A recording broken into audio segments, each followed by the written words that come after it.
The mother knew something was different when her 7-year-old daughter started speaking in a language that didn't exist anymore. It happened during what seemed like an innocent game of pretend, but the words that came out were too precise, too old, too real. And when the mother recorded it and played it back, when she searched for answers about what those sounds meant, what she discovered made her question everything she thought she knew about her child's soul. It started on a regular Thursday afternoon. Nothing special about the day. The mother was folding laundry in the living room while her daughter Emma played quietly in the corner with her dolls. Emma had always been an imaginative child, the kind who could spend hours lost in her own world, creating elaborate stories and conversations with her toys. But lately, the mother had noticed something odd about these play sessions. The voices Emma used weren't just made up, they sounded authentic, like she was channeling real people from real places, speaking with accents and inflections that seemed too sophisticated for a 7-year-old. On this particular afternoon, the mother paused her folding to watch Emma more closely. Her daughter sat cross-legged on the floor, eyes half closed, rocking slightly back and forth. Her lips were moving, forming words, but they weren't English words. They weren't Spanish or French or any language the mother recognized. The sounds were strange, guttural in some places, flowing and melodic in others, with a rhythm that felt ancient and sacred. The mother felt goosebumps rise on her arms. This wasn't a child playing pretend. This was something else. She grabbed her phone and started recording. Emma didn't seem to notice. She continued speaking in this unknown language, her voice taking on a quality that was both eerie and beautiful. She gestured with her small hands as she spoke, like she was performing some kind of ritual or telling an important story. Her face had an expression the mother had never seen before, wise and serious, completely unlike her usual playful demeanor. The mother kept recording, her heart beating faster, a mix of fascination and fear building in her chest. After about 10 minutes, Emma suddenly stopped, her eyes opened fully, and she blinked a few times, looking confused. She glanced around the room like she was surprised to find herself there. Then she looked at her mother and smiled her normal, innocent smile. "Can I have a snack?" she asked, her voice back to its usual 7-year-old pitch and tone. Just like that, whatever had taken hold of her was gone. And she was just a regular kid again, hungry and ready to move on to the next activity. The mother gave her the snack but couldn't stop thinking about what she had just witnessed. That night, after Emma was in bed, she sat down with her laptop and the recording. She played it back multiple times, listening carefully to the sounds her daughter had made.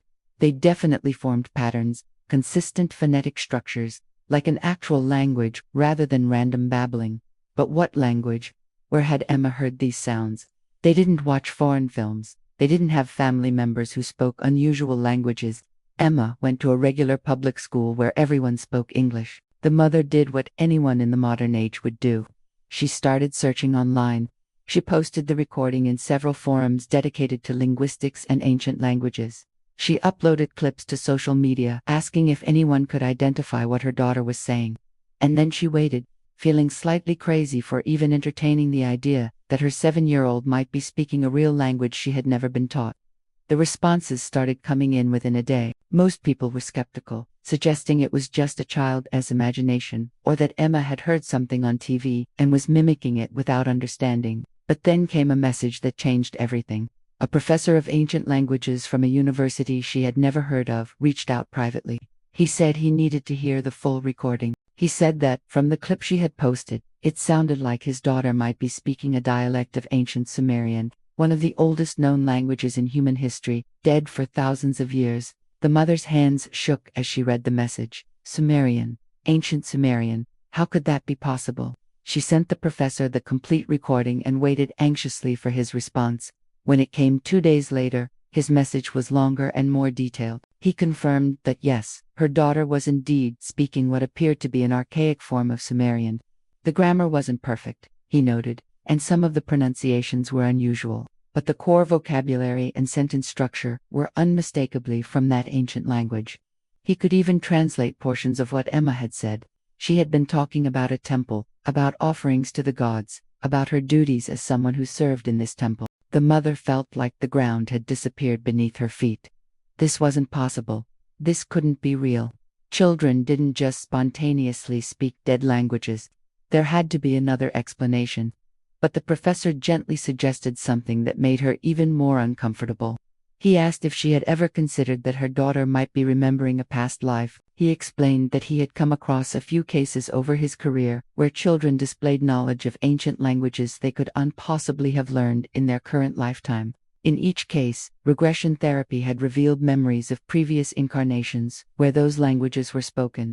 The mother wasn't sure she believed in past lives.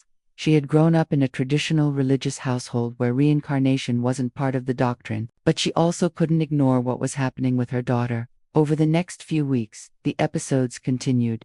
Emma would slip into these trance-like states, sometimes during play, sometimes right before falling asleep, and she would speak in that ancient tongue.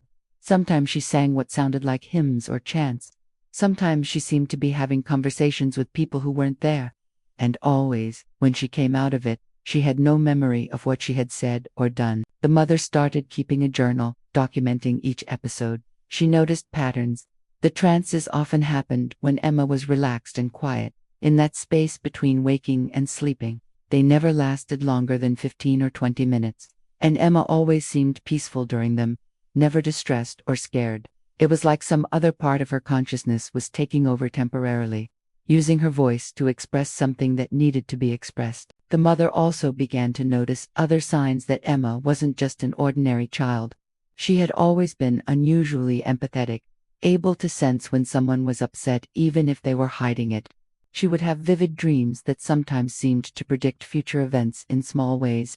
She was drawn to symbols and images from ancient civilizations, pointing them out in books or museums with excitement and recognition. She had an old quality to her eyes, like she had seen more than any 7-year-old should have seen. After a month of this, the mother made a decision. She needed to understand what was happening to her daughter. She needed to know if these were truly memories from another life, or if there was some other psychological explanation. She found a therapist who specialized in working with children and who had experience with past life regression. The therapist was a calm, grandmotherly woman named Dr. Sarah, who had been doing this work for over 30 years. She assured the mother that the process would be gentle, that they would only go as far as Emma was comfortable going, and that they could stop at any time if the child showed any signs of distress. The session was scheduled for a Saturday morning. Emma was told they were going to play a special imagination game with a nice lady who wanted to hear her stories. She seemed excited about it, completely unaware of the deeper purpose. Dr. Sarah's office was warm and inviting, filled with soft pillows, gentle lighting, and toys scattered around to make children feel at ease. She started by just talking with Emma, building rapport, asking about school and friends and favorite things to do. Emma chatted happily, her guard completely down. Then Dr. Sarah explained the game. She asked Emma to lie down on a comfortable mat on the floor and close her eyes. She would tell Emma a story, and Emma could imagine along with it, seeing pictures in her mind like a movie. Emma agreed, readily, always eager for a good story. Dr. Sarah began speaking in a soft, rhythmic voice, guiding Emma to relax, to let her body become heavy and still, to let her mind drift like a leaf floating on water. The mother sat in the corner of the room, watching, her heart in her throat. She could see Emma's body relaxing, her breathing becoming slower and deeper. Dr. Sarah continued the guided visualization, asking Emma to imagine walking down a hallway with many doors, each door leading to a different memory, a different time. She asked Emma to let her inner wisdom choose which door to open, which memory wanted to be seen today. For a long moment, nothing happened. Emma lay still, breathing peacefully, her small face relaxed.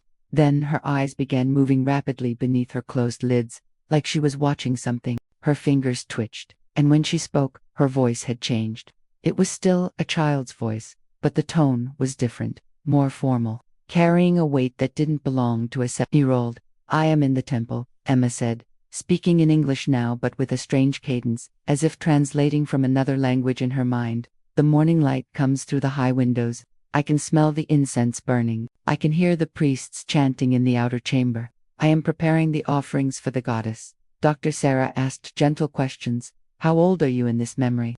Emma answered that she was young, maybe 12 or 13. "What is your name?" Emma hesitated, then spoke a name that sounded like Nina Noshara, the syllables awkward in her modern mouth. "Where is this temple?" Emma described a city near a great river with buildings. made of mud bricks, with markets full of people speaking the old tongue, with the sun so hot that everyone rested in the shade during the middle of the day. The mother listened in amazement as her daughter described a life in ancient Mesopotamia. She talked about her duties in the temple, how she had been given to the goddess as a young child, how she spent her days learning the sacred texts, memorizing the hymns, preparing the ritual offerings of grain and oil and honey. She talked about the head priestess who was strict but kind, who taught her how to read the cuneiform symbols, how to interpret dreams, how to enter trance states to communicate with the divine. Emma described her daily routine in vivid detail. She woke before dawn, she said, when the stars were still visible and the air was cool. She would wash herself in the sacred pool, purifying her body before entering the inner sanctum. She would dress in white linen, simple and clean, with no adornments except for a single copper bracelet that marked her as a servant of the goddess. Then she would join the other priestesses in the main hall for the morning prayers. The prayers were sung, she explained, not spoken. Each priestess had been trained to hold a specific note, and when they sang together, their voices created harmonies that seemed to open doorways to other realms. Emma began to hum, and the sound that came from her 7-year-old throat was haunting and beautiful, carrying a resonance that seemed impossible from such a small body. The mother felt tears spring to her eyes. This was the sound of another time, another world, coming through her daughter's voice. After the morning prayers, Emma continued, she would help prepare the daily offerings. This was precise work that required attention and reverence. Each item had to be arranged just so. The bread had to be fresh, baked that morning in the temple ovens. The fruit had to be perfect, without blemishes. The flowers had to be picked at dawn when the dew was still on them. Everything was an offering. Everything was sacred, and the goddess noticed if the preparations were done carelessly. Emma described the goddess statue in the inner sanctum. It was taller than 3 men, she said, carved from dark stone and adorned with gold and precious gems. The goddess wore a crown with 7 points, representing the 7 heavens. Her eyes were inlaid with lapis lazuli, and when the torchlight hit them, they seemed to glow with an inner light. Emma said she would stand before this statue for hours sometimes, gazing up at the goddess's face, feeling a presence that was both terrifying and comforting, both powerful and loving. Dr. Sarah asked Emma to move forward in that life, to see what happened as she grew older. Emma's expression changed, becoming more serious and sad. She described how she advanced in her training, learning deeper mysteries, being initiated into secrets that only the most devoted priestesses were allowed to know. She learned how to read the omens in the flight of birds, in the patterns of smoke from the incense, in the dreams that came to her in the night. She learned how to enter deep trance states where she could communicate directly with the goddess, receiving messages and guidance that she would then relay to the high priestess. But then, Emma's voice grew troubled. She described how news came of armies approaching from the north, invaders who worshipped different gods, who saw the old temples as enemies to be destroyed. The high priestess tried to prepare them, told them they must be ready to hide or flee if necessary. But many of the priestesses, including Emma's past self, believed the goddess would protect them. They believed their devotion would be rewarded, that no harm could come to those who served the divine. They were wrong. Emma described the day the soldiers came. It was mid-morning, she said, and she had been in the garden gathering herbs when she heard the screaming. She ran toward the temple and saw smoke rising, saw soldiers breaking down the doors, saw people running in all directions. She wanted to go inside, wanted to protect the sacred objects and texts, but one of the older priestesses grabbed her and dragged her toward the hidden passages beneath the temple. They hid in the underground chambers for hours, she said, maybe days. It was dark and cold, and they could hear the destruction happening above them, the sounds of stone being smashed, of fire crackling, of men shouting and looting. Some of the priestesses prayed silently, others wept. Emma's past self felt numb, unable to process what was happening, unable to understand how the goddess could allow this. Eventually, the soldiers found the hidden chambers. Emma's voice became very small as she described what happened next. The soldiers were rough and angry. They saw the priestesses not as sacred servants but as spoils of war, as property to be taken. Emma didn't give details, but the mother could see the pain in her daughter's face, could sense the trauma being relived. Dr. Sarah gently redirected, asking Emma to move past the difficult parts, to jump forward to what came after. Emma described being taken from the temple, from her city, from everything she had ever known. She was made a servant in a foreign household, far from her homeland, unable to speak the language, unable to practice her faith openly. She said she felt like a part of her had died that day the temple fell. The priestess within her, the one who had dedicated her entire life to the goddess, had been destroyed along with the temple itself. But even in captivity, even in that foreign land, she never forgot the hymns. She would whisper them to herself when she was alone, would trace the sacred symbols in the dirt when no one was watching, would close her eyes and try to feel the presence of the goddess she had once served so completely. It was the only thing that kept her sane, the only connection to who she had truly been. She described living many years this way, growing old in servitude, her body becoming bent and tired, but her spirit holding on to those precious memories of her time in the temple. And then, finally, she described her death. She was very old by then, she said, her body worn out from hard labor. She lay on a rough mat in a corner of the household, alone, no one paying attention to an elderly slave reaching the end of her days. But as death approached, something beautiful happened. Emma's face softened, and a smile appeared. She described feeling a presence, a warmth, a light that grew brighter and brighter. And then she saw her, the goddess, appearing not as a stone statue but as a living being of radiant beauty and love. The goddess touched her forehead, she said, and spoke words that Emma could still remember, still feel. Your service has been recorded, your faithfulness has been seen. Rest now, and when the time comes, you will serve again. And then there was peace, a releasing, a floating sensation. Emma described rising up out of her old, tired body, looking down at it with no regret, only relief that the suffering was over. She described being surrounded by light, by other beings of light, by a love so vast and unconditional that it made everything she had endured worthwhile. And then there was a sensation of moving, of traveling through space and time, and eventually, she said, of choosing to come back, to be born again, to have another chance to serve the divine in a new way. Dr. Sarah guided Emma back to the present, gently counting slowly from 1 to 10, telling her that when she opened her eyes she would be back in the safe room, back in her current body, back with her mother. Emma's eyes fluttered open. She looked confused for a moment, then focused on Dr. Sarah's kind face. "Did I fall asleep?" she asked, her voice completely normal again, all traces of the ancient priestess gone. Dr. Sarah smiled. "You took a little journey in your imagination. Do you remember any of it?" Emma shook her head. "Not really. I remember seeing a big building and feeling warm, that's all." Dr. Sarah nodded. "That's okay. Sometimes our minds take us to interesting places." She gave Emma a lollipop and sent her to play with the toys in the corner while she talked with the mother. The mother was still wiping tears from her face. Dr. Sarah handed her a tissue and waited for her to compose herself. "What you just witnessed," Dr. Sarah said quietly, "was not imagination.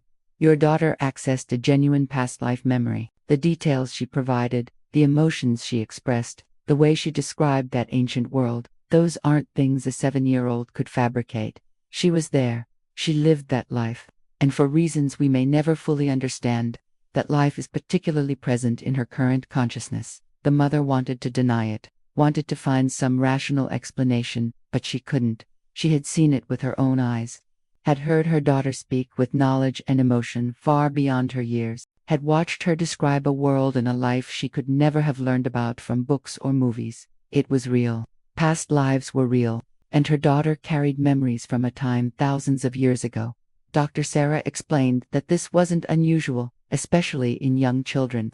Between the ages of about 3 and 8, children were often more connected to their past life memories because the veil between lifetimes was still thin. As they got older, as they became more identified with their current personality and their current life circumstances, those memories typically faded. But sometimes, especially if there was unfinished business or unresolved trauma from a past life, the memories would push through more insistently, trying to be seen and healed. In Emma's case, Dr. Sarah believed the past life memories were surfacing because that ancient priestess, part of her soul, still carried the devotion to the goddess, still remembered the sacred practices, still wanted to express that spiritual connection. The speaking in ancient Sumerian was her soul's way of keeping those memories alive, of maintaining the link to that important lifetime.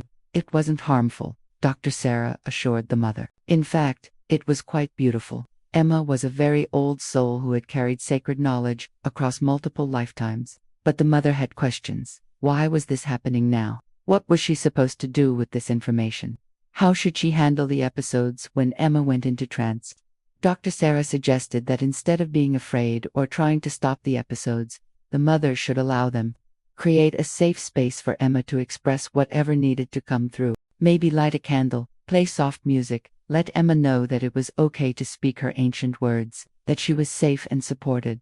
Dr. Sarah also suggested that Emma might benefit from exposure to spiritual practices that resonated with that past life.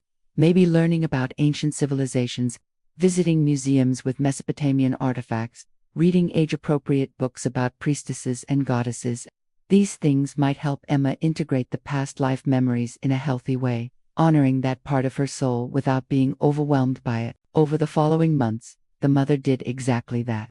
When Emma went into her trance states, instead of feeling scared, the mother would sit with her, sometimes recording the words, sometimes just listening and holding space. She bought books about ancient Mesopotamia and read them with Emma.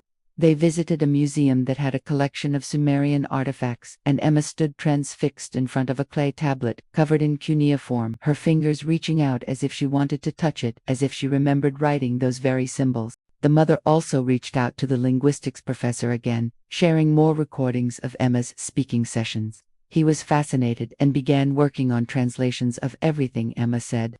He discovered that she was reciting actual hymns to the goddess in Inanna, prayers that had been found on ancient tablets but that Emma could impossibly have encountered in any normal way. Some of the phrases Emma spoke weren't in any known texts at all, which suggested she might be accessing versions of these hymns that had been lost to history, preserved only in the memory of her soul. The professor asked if he could write a paper about the case, changing names for privacy, and the mother agreed, thinking that maybe Emma's gift could contribute to our understanding of ancient languages and cultures. He visited their home several times, recording Emma during her trance states, documenting everything carefully. He brought other scholars to witness it, people who had spent their entire careers studying ancient Mesopotamia. They were all amazed and humbled by what they observed. Here was a child, with no formal education, no possible exposure to this material, speaking and singing in a language that had been dead for millennia. But the most profound change happened in Emma herself, as she got older and became more conscious of what was happening to her.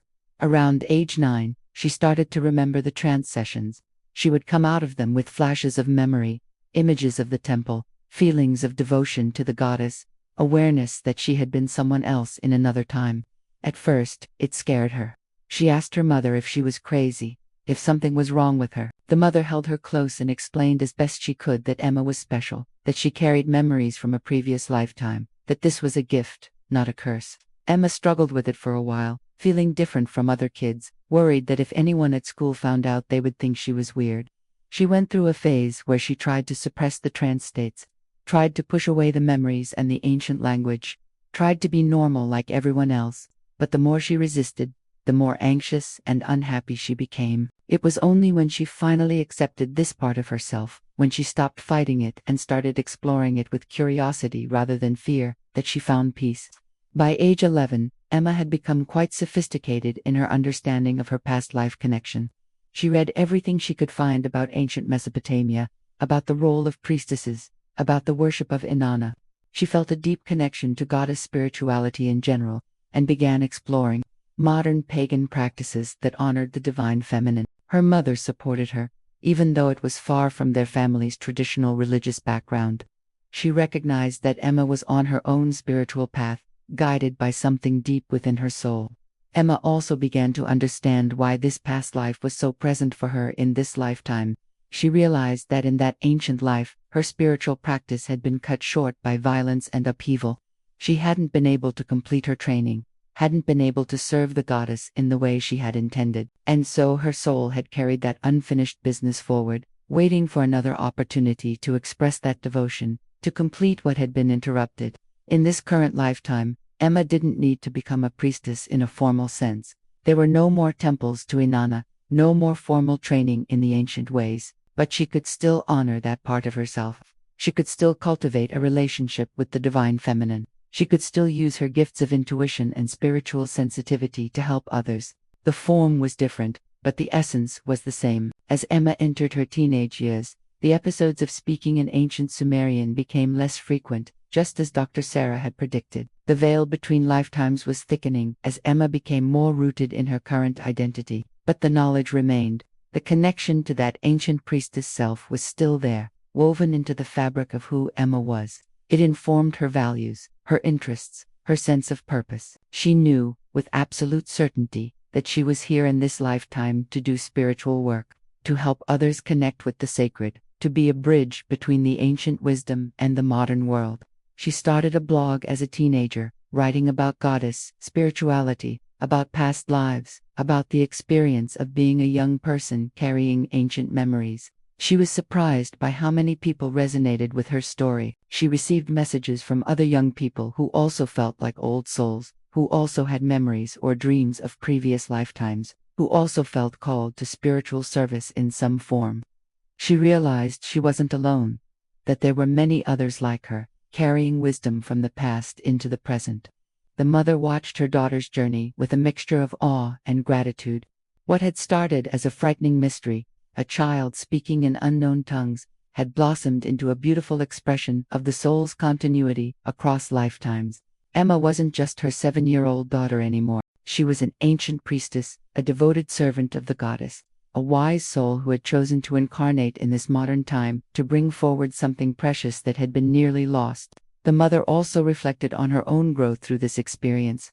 She had been forced to expand her beliefs, to question everything she thought she knew about life and death, and the nature of the soul. She had learned that consciousness didn't begin at birth, and didn't end at death, that we were all eternal beings, moving through multiple lifetimes, carrying forward the lessons and gifts and unfinished business from one life to the next. The children were not blank slates, but ancient souls in small bodies, often carrying wisdom that exceeded their parents' understanding. She thought about all the other parents out there whose children might be showing signs of past life memories, children who talked about when they were big before, or who showed irrational fears of things they'd never encountered in this life, or who displayed talents and knowledge they'd never been taught. How many of these signs were dismissed as imagination, or explained away? How many children were shut down or medicated when what they really needed was someone to listen, to believe, to help them integrate their past life memories in a healthy way? The mother became an advocate, sharing Emma's story in online forums and support groups for parents of spiritually sensitive children. She wanted other parents to know they weren't alone, that what their children were experiencing was real and valid, that there were resources and therapists who could help. She wanted to normalize the conversation about past lives, to remove the stigma and fear, to help people understand that remembering previous incarnations was a natural part of soul evolution. Emma's case also impacted the academic community. The linguistics professor published his paper, and it generated significant interest among scholars who studied ancient languages. The fact that a child with no formal education in Sumerian could speak recognizable phrases and recite actual hymns was difficult to explain through conventional means. It added to a growing body of evidence suggesting that past life memories were real phenomena worthy of serious scientific investigation. Some scholars remained skeptical, proposing alternative explanations like cryptomnesia or unconscious exposure to source material. But those who had witnessed Emma firsthand, who had seen the depth of knowledge and emotion she displayed, found it hard to dismiss what they had observed. Now, at 16, Emma rarely speaks in ancient Sumerian anymore. The trance states have mostly stopped, but she carries the memory of that lifetime with her always. It has shaped her into a compassionate, spiritually mature young woman with a deep reverence for the sacred and a commitment to helping others find their own spiritual path. She plans to study comparative religion and ancient history in college. She wants to be a bridge between the ancient world and the modern world, helping people understand that the wisdom of our ancestors is not lost, that it lives on in us, in our souls, waiting to be remembered.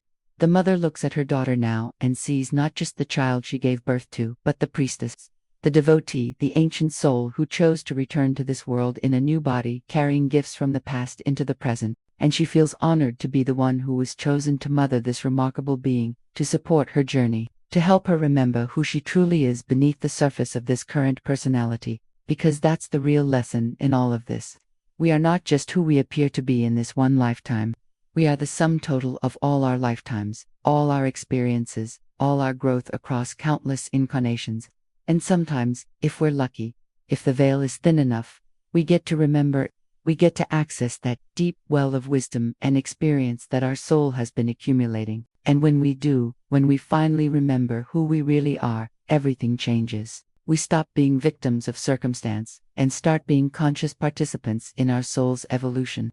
We stop sleepwalking through life and start living with purpose and meaning. We stop feeling alone and start recognizing ourselves in others who are also remembering, also awakening, also carrying ancient light into this modern world. Emma's story is not unique. There are thousands, maybe millions, of children and adults around the world who carry memories from previous lifetimes. Some remember clearly like Emma. Others have only vague feelings or dreams or unexplained talents. But all of them are evidence of the same truth, that consciousness is eternal, that we have lived before and will live again, and that everything we learn, everything we become, is carried forward into our next adventure in physical form. Subscribe to hear more stories of souls remembering what they came here to share.